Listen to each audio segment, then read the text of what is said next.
Hello gamers, welcome to Gaming Basics, your one-stop solution for mastering the essentials. Let's dive in and level up together. In this video, I'm going to show you how to join tournaments in Monopoly Go. To do so, you first need to launch a game on your device. And once you've launched a game, all you need to do is press on this Go button until you land on the railway tracks. There are 4 of them in your board.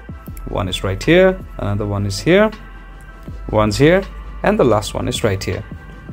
So how you enter the tournament is, just press Go until you land on this railway track. Once you've landed on the track, you will be automatically entering the tournament. While playing in a tournament, you will get rewards every time you clear a milestone of that tournament. And once the tournament ends, you will receive a final prize according to your position in the leaderboard.